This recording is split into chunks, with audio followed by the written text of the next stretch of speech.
అలిశెట్టి ప్రభాకర్ జీవన చిత్రణ రెండవ భాగం. రచన బద్రి నర్సన్. స్వరం మరియు రూపకల్పన దాసరి నాగభూషణం. అలిశెట్టి ప్రభాకర్ జీవన చిత్రణ వీక్షిస్తున్న అభిమానులందరికీ స్వాగతం. మొదటి భాగంలో జరిగిన సంఘటనలు స్థూలంగా. అలిశెట్టి ప్రభాకర్ కుటుంబ నేపథ్యం. చిన్ననాటి నుండే ప్రభాకర్కు చిత్రకళ పట్ల మక్కువ. ప్రభాకర్ చదువు ఇంటర్మీడియట్ సెకండ్ ఇయర్లో అర్ధాంతరంగా ఆగిపోవడం. జగిత్యాల సాహితీ మిత్రదీప్తి బృందానికి ప్రభాకర్ దగ్గర కావడం. సాహితీ మిత్రదీప్తి నేతృత్వంలో ప్రభాకర్ ఇండియన్ ఇంక్తో చిత్రాలను వేయడం, కవితలను రాయడం, వాటిని పత్రికలకు పంపి చిత్రకారునిగా, కవిగా నిలదొక్కుకోవడం. తల్లి ఆశయం మేరకు సిరిసిల్ల వెళ్ళి ఫోటోగ్రఫీలో పట్టు సాధించడం. దోస్తులతో హుషారుగా కాలం గడుపుతూ స్థిరపడని ప్రభాకర్ జీవితం. మొదటి భాగాన్ని ఇక్కడ ఆపు చేయడం జరిగింది. ఇప్పుడు తర్వాతి కథనం మీకోసం. ప్రభాకర్ జీవన చిత్రణ రెండవ భాగం. 1975 ఏప్రిల్లో ప్రభాకర్ జగిత్యాలలోని అంగడి బజార్లోని తన సొంత మడిగలో స్టూడియో పూర్ణిమ ఆరంభించాడు. పూర్ణిమ ఓ అందమైన అర్థవంతమైన పేరు అయినా అది ఆయనకు స్టూడియో కోసం ఆర్థిక సహాయం చేసిన శ్రేయోభిలాషి కూతురు పేరు. ఆయన హామీ మీదనే ప్రభాకర్ సిరిసిల్ల వెళ్ళి ఫోటోగ్రఫీ నేర్చుకున్నాడు. ఆనాడు ఇప్పటిలా ఫోటోగ్రఫీ అందరి చేతిలోకి రాలేదు. అసలు ఊర్లలోకి కలర్ ఫోటోగ్రఫీ కూడా ప్రవేశించలేదు. పండుగలకు, పబ్బాలకు, పెళ్ళిళ్ళకు, పేరంటాలకు నలుపు తెలుపు ఫోటోలతోనే మురిసిపోవాలి. ఫోటోగ్రఫీ జీవికకు ఉపయుక్తమైన కాలం. ప్రభాకర్కున్న పరిచయాల వల్ల వ్యాపారం బాగా సాగేది. చిత్రకారుడిగా, కవిగా గుర్తింపు ఉన్నందువల్ల సాయంత్రాలు స్టూడియో యువజన కేంద్రంగా మారిపోయేది. ప్రభాకర్ స్నేహం, కవిత్వం రుచి చూసిన వారు దినంలో ఒక్కసారైనా స్టూడియోకు రాకుండా ఉండలేకపోయేవారు. ఫోటోగ్రఫీ, సిగరెట్లు, ఛాయలు, కవిత్వం మిత్రులుగా సమీకరణం మారింది. ప్రభాకర్ జీవనశైలి బహు విచిత్రమైనది. రొటీన్ జీవితాలకు భిన్నమైంది. అది ఓ అడవిలో పువ్వు చందం. నిద్రకు, తిండికి సమయపాలన ఆయన నిఘంటువులో లేదు. స్టూడియోలో ఫోటో తీసే గదిలో చాపపైన ఆయన పడక. పెరిగే జుట్టు, గడ్డం, తొడుక్కునే బట్టలపై పట్టింపు శూన్యం. ఆయన ప్రతిభ, గుణం రూపాన్ని అధిగమించేవి. ఆ ఆకర్షణయే ఆయనకు ఇందరి మిత్రులను అందించింది. స్టూడియో రాబడితో చేతిలో పైసలు గలగలలాడడంతో ప్రభాకర్కు తన కవితలను పుస్తకంగా తేవాలనే ఆలోచన వచ్చింది. అప్పటికే కవి కె శివారెడ్డి ఆనాటి యువ కవులకు రోల్ మోడల్. శివారెడ్డితో ముందు మాట రాయించుకోవాలనే కోరిక ప్రబలమైంది. అది 1977 సంవత్సరం. జగిత్యాల వాసి అయిన హనుమయాచారి కవి నందిని సిద్ధారెడ్డికి ఎంఏ తెలుగులో సహాధ్యాయి. ఇద్దరు మంచి మిత్రులు. ఆయన మాట సాయంతో మిత్రుడు నర్సన్, ప్రభాకర్ ఇద్దరు హైదరాబాద్ వెళ్ళి ఉస్మానియా యూనివర్సిటీ ఓల్డ్ పీజీ హాస్టల్లో ఉంటున్న సిద్ధారెడ్డిని కలిసి విషయం విన్నవించారు. ఆయన తోడుగా వివేకవర్ధన్ కాలేజీలో ఉన్న శివారెడ్డిని కలిశారు. క్లాసులతో బిజీగా ఉన్న ఆయన కొంచెం సేపు మాట్లాడి సాయంత్రం ఖైరతాబాద్కు రమ్మని అడ్రస్ చెప్పారు. పుస్తకాల దుకాణాలు చూయించమని అడగడంతో సిద్ధారెడ్డి వారిని కోటికి తీసుకువెళ్ళి నవోదయ, విశాలాంధ్ర, దేశీయ పుస్తక కేంద్రాలలో చదవవలసిన పుస్తకాలను సూచించాడు. పత్రికల్లో వచ్చినంత మాత్రాన అదే నికార్సైన కవిత్వం కాదని, దానికి మరో దిశగా మంచి కవిత్వం పుస్తక రూపంలో వస్తున్నదని చక్కని సలహా ఇచ్చాడు. అప్పుడు వాళ్ళు ఎంపిక చేసుకున్న కొన్ని పుస్తకాలను పక్కన పెట్టించి ఇవి చదవమంటూ తన సూచనకు సరిపోయే పుస్తకాలను తీసుకునేలా చేశాడు. దాశరథి, సోమసుందర్, శేషేంద్ర, అనిశెట్టి, కుందుర్తి లాంటి పత్రికల్లో కనబడని మహాకవుల రచనల పరిచయం అప్పుడే కలిగింది. సాయంత్రం వెతుకులాడుతూ శివారెడ్డి సూచించిన అడ్రస్ దొరకబట్టారు. అది మిద్దె మీద ఓ ప్రెస్సు. అక్కడ శివారెడ్డి ఆస్పత్రి గీతం ప్రచురణ చివరి దశలో ఉంది. ప్రభాకర్ చిట్టి పొట్టి కవితలను ఓ అరగంట సేపు శివారెడ్డి తిరగేశారు. గురువుగారు ఏం సెలవిస్తారోనని ఊపిరి బిగబట్టుకున్నారు. కొంత సమయం తీసుకో, ఇంకా రాయి, బలంగా రాయి అని సూచన. ప్రభాకర్లో నిరాశ. చేతులు పిసుక్కుంటూ ఓ ప్రాధేయతాపూర్వక ముఖ కవలిక. సరేననక తప్పని శివారెడ్డి పరిస్థితి. శివారెడ్డి పీఠిక దొరికిందంటే ఆ రోజుల్లో ఈ రోజుల్లో కూడా కవి కోర్సులో పాస్ అయిన లెక్క. ఓ జిరాక్స్ సెట్ ఇచ్చి వెళ్ళమన్నారు. కవితలు రాసుకొచ్చిన కాగితాలు 50-60 దాకా ఉంటాయి. ఎంత కాదన్నా 30-40 రూపాయలు జిరాక్స్కు ఖర్చవుతాయి. ఆకలి కడుపుకు, బస్సు కిరాయిలకు సరిపోయేలా ఉంది బరువు. పిలువని పేరంటల్లా ఓ బంధువులింటికెళ్ళి 2-3 గంటల్లో కవితల రాతప్రతిని తయారు చేసి మర్నాడు ఆయనకు అప్పగించి జగిత్యాలకు వారు పయనమయ్యారు. కొన్ని రోజుల తర్వాత పోస్టులో శివారెడ్డి ముందు మాట వచ్చింది. కవితా సంపుటి పేరు ఎర్ర పావురాలు.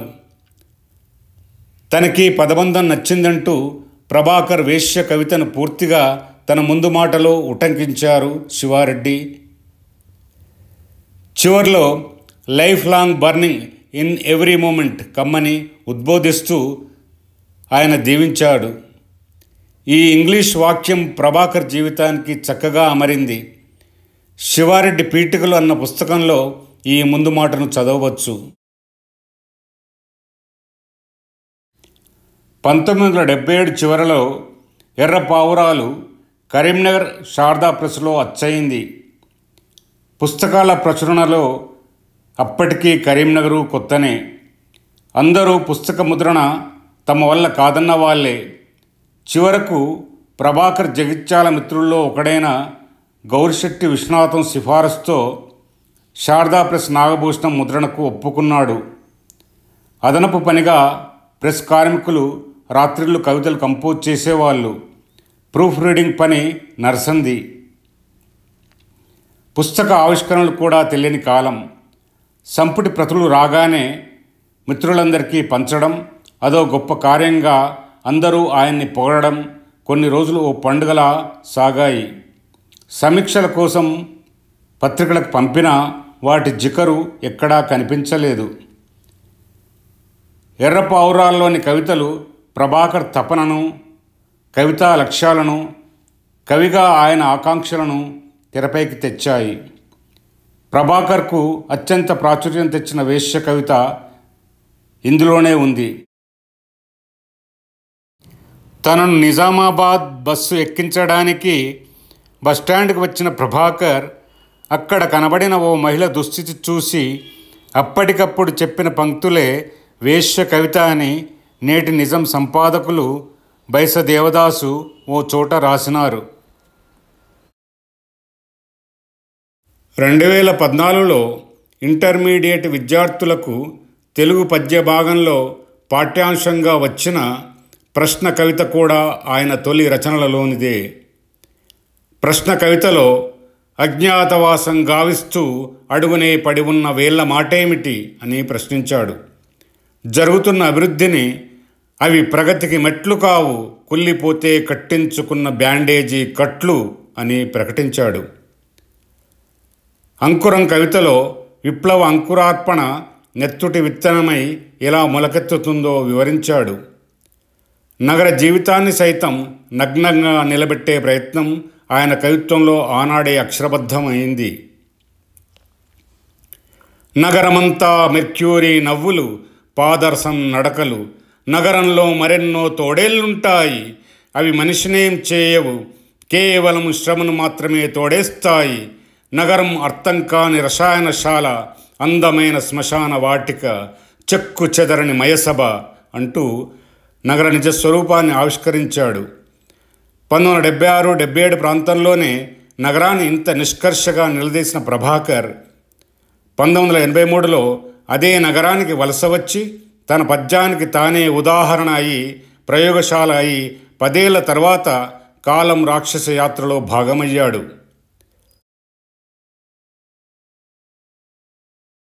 2 ఏళ్ల ఎమర్జెన్సీ, మార్చి 1977లో ఎత్తివేత, సాధారణ ఎన్నికలు, జనతా ప్రభుత్వం ఏర్పాటు, ప్రజాస్వామ్యవాదులు కొంత స్వేచ్ఛావాయులు పీల్చుకునే అవకాశం దొరికింది. జగిత్యాల పల్లెలు క్రమంగా ఎరుపెక్కుతున్నాయి. ఇన్నాళ్ళు అంతర్గతంగా జరిగిన కదలికలు పైకి కనిపిస్తున్నాయి. రైతు కూలీ సంఘాల నిర్మాణం, సంఘాల తీర్మానాల అమలు, కూలీ రేట్ల పెంపుకై ఉద్యమాలు, తునికాకు పోరాటాలు, దొరలంటే ఉచ్చపోసుకునే గ్రామీణులు పిడికిలెత్తి రోడ్లపైకి రావడం నిజంగా ఓ మరో ప్రపంచం.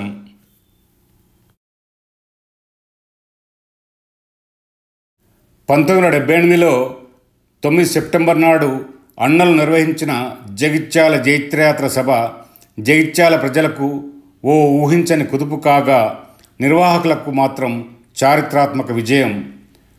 ఆ రోజు ఉసుళ్ల పుట్టలోంచి వచ్చినట్లు జగిత్యాల నిండా జనం, ఊరంతా ఎర్రజెండాలు, బస్సులకు ఎర్రజెండాలు, ఇతర వాహనాలకు ఎర్రజెండాలు. టికెట్లు తీసుకోకుండా కండక్టర్ రిపోర్ట్లపై నినాదాలు రాసి బస్సులన్నింటినీ నిర్వాహకులు తమ ఆధీనంలో ఉంచుకున్నారు. ఆటలతో, పాటలతో, తూటాల్లాంటి మాటలతో జగిత్యాల కాలేజీ మైదానమంతా ఎర్రబారింది. కాశీపతి గారి అనర్గళ ఉపన్యాసం యువతను, విద్యార్థులను ఊపేసింది. ఆయన వేదిక దిగగానే యువకులంతా ఆయన చుట్టూ మూగారు. సిగరెట్ దమ్ము లాగుతూ ఆయన వారితో కలిసిపోయారు. ఎన్నో సందేహాలకు సమాధానం చెప్పారు. ఈ రాత్రి తెల్లవారుతుందా, తెల్లవారితే ఎలా ఉంటుందో భూస్వాముల్లో భయాందోళనలు, గ్రామాల్లో ఉండలేమంటూ పట్టణాలకు పరుగులు, కళ్ళు మిరుమిట్లు కలిపే మెరుపు ప్రభావం ఎలా ఉంటుందో అక్కడి వారికి ప్రత్యక్ష అనుభవం.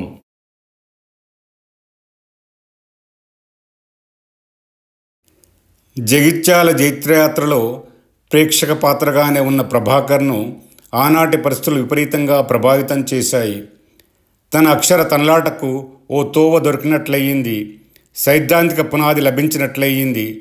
ప్రజా ఉద్యమ నిర్మాణం ద్వారా తిరుగుబాటు తథ్యమనిపించింది. తన అక్షరాల సాలు ఈ త్యాగాల పోరుకు జోడించాలనే నిర్ణయానికొచ్చాడు.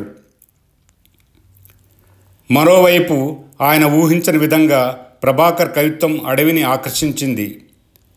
ఆయన గురించి ఆరా తీయడం మొదలైంది. సంప్రదింపులతో బాటపడింది. సహవాసానికి నీడ అయ్యింది. అడవికి, ప్రభాకర్ అక్షరానికి మధ్య నిలిచిన మిత్రుని సహకారంతో పేదరాలు భాగ్యం ప్రభాకర్ జీవన సహచరి అయ్యింది. ఏ ఆర్భాటం లేకుండా ప్రభాకర్ 1979లో తన 2 చెల్లెళ్ల పెళ్లి మంటపంలోనే భాగ్యం మెడలో తాళి కట్టాడు. బీడీలు చేస్తూ 3 పిల్లల సంసారాన్ని ఒంటి చేత్తో నడుపుతున్న భాగ్యం తల్లికి బిడ్డ పెళ్లి ఇంట్లో చేసే ఆర్థిక స్తోమత కూడా లేకుండే. ప్రభాకర్ మిత్రుని వెంట తల్లి దీవెనతో వచ్చిన భాగ్యం ఆడబిడ్డల పెళ్లి తంతులో తను ఇల్లాలైంది. 20 అక్టోబర్ 1978లో ప్రభుత్వం జగిత్యాల, సిరిసిల్లాలను కల్లోలిత ప్రాంతాలుగా ప్రకటించింది. నిర్బంధం కోరలు చాచింది. దొరల గడీలకు పోలీస్ క్యాంపుల పహారా వచ్చింది. అయినా గడీల్లో బతకడమంటే భయం. దొరలు వెళుతురుండగానే ఊర్లోకి వచ్చి తిరిగి పట్టణాలకు వెళ్ళిపోయేవారు. సంఘం ముద్రపడ్డ గ్రామీణ యువకులంతా అజ్ఞాతంలోకి వెళ్ళిపోయారు.